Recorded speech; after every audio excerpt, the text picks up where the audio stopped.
Buenos días, les habla Mario Botero Jaramillo en su canal Mario Café.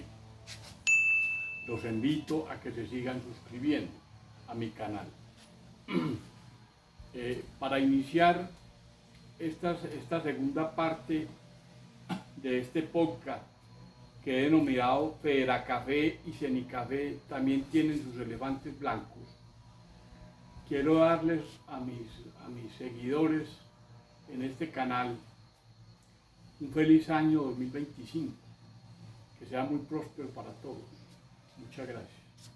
Bueno, otro problema bien grave que existe en la caficultura colombiana es que más del 90% de las fincas cafeteras colombianas son de minifundio y pretenden que para este gran grupo de caficultores le es rentable la utilización de la política de, entre comillas, caficultura joven.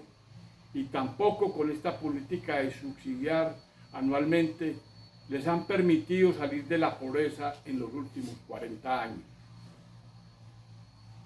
Existe otra investigación de Cenicafé que muestra que dejando por un mayor número de años la plantación con producción continua a libre crecimiento, con la variedad caturra sembrada a 2 por 2 metros, lo que permite dejar un espacio amplio para que la planta se exprese, muestra que en 24 años que duró la experimentación, se obtuvieron producciones promedias de 500 arrobas por hectárea con solo 2.500 plantas por hectárea, con producción continua. Este manejo de esta investigación de la plantación es muy parecido a lo que hacen en países cafeteros como Brasil, que después de dejar la plantación a libre crecimiento, la escopan a 3 metros de altura, con calles del cafetal de 3 metros también, y más juntos entre los surcos, entre plantas hasta 60 centímetros, lo que permite densidades de 5.500 plantas por hectárea. Esta calle amplia, además de que la planta tiene espacio para expresarse, entre paréntesis, es decir, emitir ramificaciones en todas las ramas primarias, permite la recolección mecánica, manejo que le ha permitido a este país tener producciones de 450 arrobas por hectárea en el promedio de todo el país.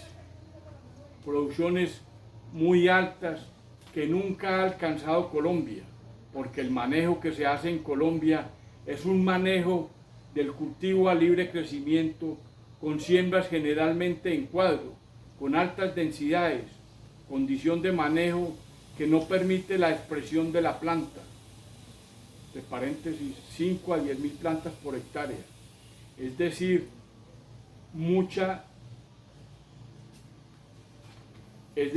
tener muchas ramificaciones en muchas primarias. Con estas densidades altas, la planta se elonga buscando luz, cuando existe mucha competencia entre esas mismas plantas, donde la producción solo se da básicamente sobre ramas primarias, cada vez más cortas, que dificultan el manejo. Con cafetales descopados, donde se le da oportunidad a la planta de expresarse, con densidades altas también, de 5 a 7.000 plantas podría ser, con siembras más juntas entre plantas en los surcos y mayor espacio en la calle.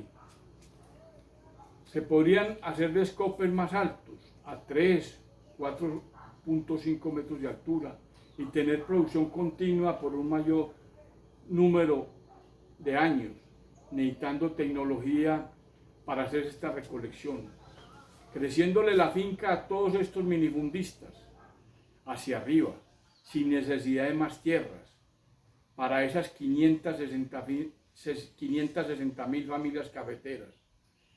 Es decir, utilizar la planta con todo su esplendor, con muchas ramificaciones. Tiene información Cenicafé, donde la planta puede producir mucho grano, y no como hoy día, que solo le gusta a Federacafé que se produzca en árboles jóvenes, sobre ramas primarias, en plantas muy juntas, compitiendo por luz entre ellas. Condición de manejo que ha aperezado al recolector. Toda esta información la profundizaré en otros podcasts que muestran el elefante blanco que Federacafé y Cenicafé tienen guardado en sus anaqueles y han preferido poner a sufrir a los cafeteros haciéndolos endeudar, y que nunca con esta política de renovación periódica de caficultura joven han podido sacar los cafeteros de la pobreza. Solo les interesa a estas instituciones poderle mostrar al mundo que tenemos una caficultura joven, entre comillas, sin importarle la problemática real del cafetero, donde se obliga a los gobiernos de turno a aportar subsidios a los cafeteros. Con estos subsidios lo único que se hace es todo lo contrario. Los dineros no alcanzan para las renovaciones, les toca al cafetero endeudarse, es decir, esta política hace más crítica la situación para el cafetero. Lo entierran más. Llevamos muchos años con la misma problemática y nunca los hemos podido sacar de la pobreza. En la parte ambiental, lo que es más grave, con la misma política impuesta por Federacafé y Cenicafé de caficultura joven, entre comillas, además de que deforestamos los dineros de los caficultores, también estamos deforestando con el soqueo periódicamente las barreras que hace el mismo cultivo de café, sometiendo periódicamente el suelo a las inclemencias del tiempo, quitándole a esta los obstáculos que hace la misma planta de café al quitar la velocidad del agua lluvia, que es la causante de la erosión. Además, se deja de producir en estos periodos largos de levante de las plantaciones la biomasa que aporta el cultivo de café permanentemente cuando se le permite producción continua a las plantas por un mayor número de años. No se les olvide que una hoja de café dura de 12 a 14 meses. Entonces todo ese follaje que mantiene la planta va al suelo y aporta materia orgánica y le quita velocidad al agua lluvia y forma suelo. Al hacer estas renovaciones se vuelven más vulnerables periódicamente nuestros suelos a altas erosiones de la capa arable si no se hace técnicamente. Pérdida de suelo que se demora muchos años en formarse. La misma investigación de Cenicafé lo demuestra. Además de esta deforestación periódica que se le hace al suelo con la disminución del cultivo adulto de café, con esta práctica del soqueo se pierde el 59% de las raicillas y el 32% de las raíces totales de la planta de café, las cuales no se recuperan. Estas pérdidas se encontraron en suelos óptimos para café. Raicillas que son las que se encargan en buena parte para amarrar el suelo contra la erosión, demostrado por la misma investigación de Cenicafé. En Brasil han encontrado pérdidas del 80% de todo el sistema radicular con la práctica del soqueo.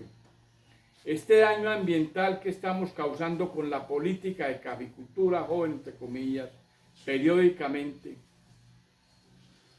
es otro elefante blanco que no queremos reconocer que estamos causando al soquear el mismo cultivo de café. Al desnudar el suelo, eliminamos la parte aérea de la planta, que es la que protege el suelo contra la erosión. Me pregunto, ¿qué podrán decir los ambientalistas y la Comisión Económica Europea al respecto? En resumen, con esta política de caficultura joven, entre comillas, impuesta en Colombia por Federacafé y Cenicafé, se disminuye periódicamente la protección del suelo que hace el cultivo en unos 2 o 3 años, mientras se vuelve a cerrar la plantación, mientras se recupera la planta al soquearla o cuando la renovamos periódicamente con siembras nuevas, generalmente con cultivos sembrados en cuadro con densidades altas, 5 o 10 mil plantas por hectárea. Por muy pocos años el cultivo se cierra nuevamente, 2, 4 años. En esta etapa de levante se ponen en peligro los suelos porque se pierden muy fácil por erosión. Y es así también como se han perdido los patrimonios de los cafeteros, creando pobreza en la zona cafetera. Se han olvidado por completo, a mi juicio, de la principal investigación de Cenicafé sobre manejo de cafetales, de que, como demuestra los resultados económicos preparados por la misma Cenicafé, no habría necesidad de estar estresando anualmente al cafetero con la renovación del 20 al 25% del cultivo. Además de que se estresa la planta, el sistema radicular o los gobiernos de turno. Y lo más importante es que alargando los ciclos de producción tendríamos garantía de tener suelo que es protegido por el mismo cultivo y un porvenir para las futuras familias cafeteras, con excedentes para la vejez y por la competencia que le creamos a la planta con siembras con densidades altas, con siembras en cuadro cada 4 a 5 años, tenemos que volver al mismo ciclo, porque esa es la política que impuso Federacafé, siendo este un elefante blanco que no han querido darse cuenta. Lo que esta política ha implicado para el cafetero, para el suelo y para los gobiernos de turno desde hace más de 40 años. Solo han querido que el cafetero tenga una cavicultura joven. Para poder mostrarle al mundo que tenemos la cavicultura más joven con un paisaje cafetero digno de mostrar, sin importar el cafetero y al medio ambiente. Se ufana el gerente de Federacafé que tenemos una cavicultura con una edad promedio de 6.68 años y que debemos de disminuir esta edad promedio. Con el alargue de solo 4 años y medio de producción de la plantación vieja, pudiendo ser muchos años más, como lo demuestra la investigación de Cenicafé, descopando el cafeto a unos 70 a unos 80 de altura, se presentó una ganancia en los 4.5 años libre de gastos de 182.919.823,22 pesos por hectárea, sin necesidad, repito, de que el cafetero tuviera que invertir sin ningún ingreso 28.076.366,33 o 37.017.153,19 centavos para las plantas soqueadas y las siembras nuevas, dineros que quién sabe si se recuperen. Estos descopes podemos hacerlo mucho más altos, a 3, 4.5 metros, seguramente, habiendo más rentabilidad que la demostrada en